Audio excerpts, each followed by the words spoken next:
Hey guys, welcome back to the Pulling Curls podcast. Today on episode 160, we are talking about the unsung hero of labor and delivery, IV pain medication. Let's untangle it.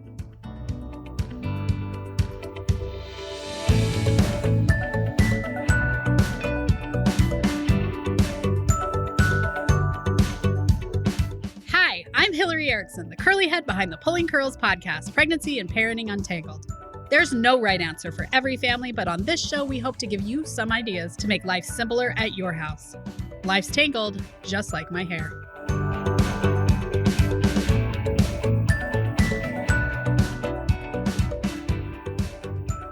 I don't know why I think this is the unsung hero. I just don't think a lot of people talk about it very much. And a lot of people don't even know that it's an option or why it's an option or when it's an option. Today, I want to give you 6 facts about IV pain medication. First off, though, there are 2 IV pain medications that we will give you when you are in labor. They are fentanyl and Stadol. Both are very strong drugs. You know, you've heard the war on drugs is on fentanyl, but you're in labor. It's only given a short period of time, but they are strong medications.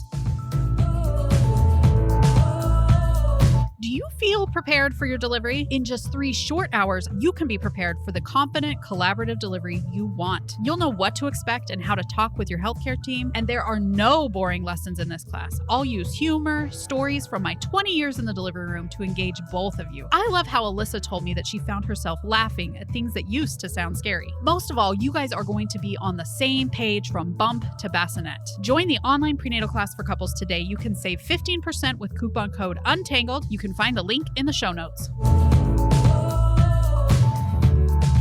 Okay, first off, IV pain medication can be given very quickly. If you request an epidural, it takes a while for us to run an IV fluid bolus in, gather all the supplies, call anesthesia. You know, we're not sure if anesthesia is in another room or if they're in a C-section, all those different kinds of things. So there is a waiting period normally with an epidural, but there is not with IV pain medicine. It's just you request it. We walk to the place where we get medicine. We come back, we draw it up, we give it. Of course, we have to scan everything 400 times, but it is much quicker than like an epidural. Okay. Number 2, it can be given before an epidural. So if you're in early labor, let's say anesthesia is not available or something like that, you can actually have IV pain medication before you get an epidural. So it's not an either or choice. You can have both. But side note, I just feel like sometimes I have patients that are like, well, I think I'll try IV pain medication first, but they know they're going to get an epidural. You know, if we're far enough along to get an epidural, I'm kind of like, why don't we just get an epidural so you can have a real nap versus just doing the IV pain medication. Now, everybody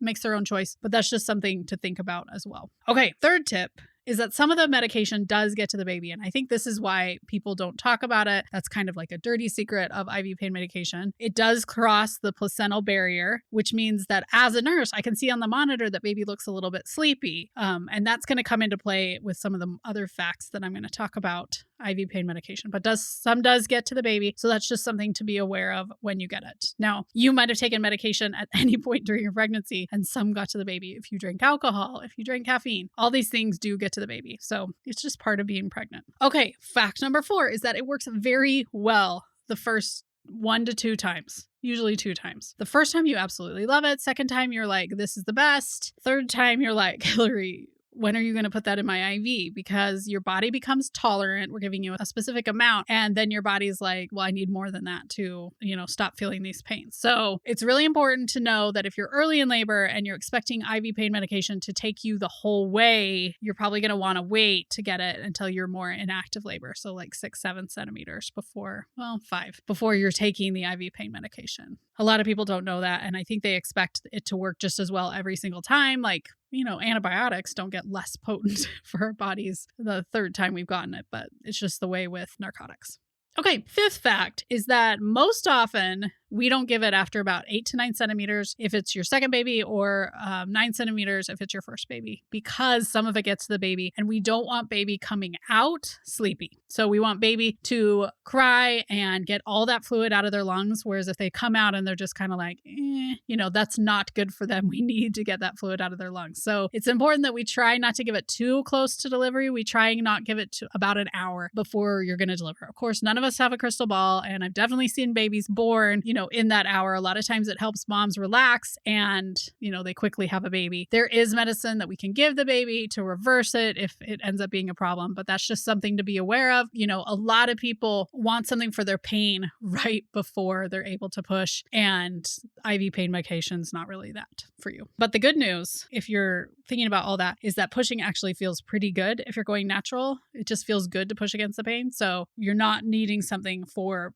pushing pain so much. The final fact about IV pain medication is that it will make you sleepy. And a lot of people cannot relax into that. It makes them feel very out of control. They don't like that feeling. And so they're not able to relax into it and just sleep between contractions. So I always tell my patients, do not fight how this is making you feel. Just enjoy it. Try and get some rest between contractions. That is the main thing with pain medication, is to try and get that rest in so that you can cope with the rest of your labor. And a lot of people find IV pain medication very effective. Now, I didn't include this in the fact, but IV pain medication is just going to take the edge off. A lot of people say it's like taking, you have a headache and you take a drink of alcohol. It's not going to numb you. It's not going to take away the pain. Your contractions may feel shorter. For me, I was given something else in the hospital for pain and then sent home with my first baby. And when I got to sleep that night, I felt like I was in a coma. And then I would wake up and be in like searing contraction pain and then like go back into my coma. So it just takes the edge off. You're still going to feel the contractions, but hopefully it lets you sleep. Have I said that enough? Hopefully it will let you sleep. My favorite thing about IV pain medication is that when you get into that active labor where you're actively dilating, it does allow you to get some rest and to take the edge off of those contractions. Now, something we're not talking about is nitrous oxide. It's pretty similar to the effects of this IV pain medication, except that it keeps working instead of the whole 2 doses and then doesn't work very well. So it's available in some hospitals, but not all of them.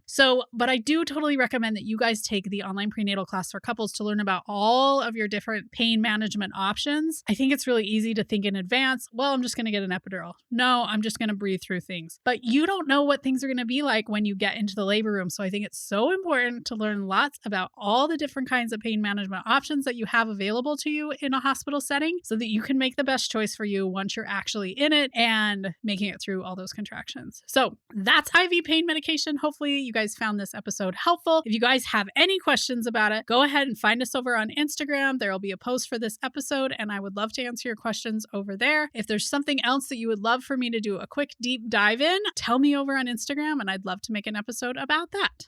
Stay tuned for our upcoming episodes. Next week, we are talking about being an introverted parent. Even if you're pregnant, this is a good one to talk about what to do if you and your baby just don't need the same things at the same time. So it was a pretty interesting conversation. I think you'll like it. And then, my pregnant friends, we're having an episode talking about having the poops at the delivery. So I know you're going to want to listen to that episode as well. Stay tuned.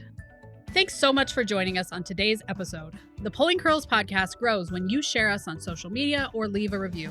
If you do, please tag us so that we can share and send you a virtual hug, which frankly is my favorite kind of hugging. Until next time, we hope you have a tangle-free day.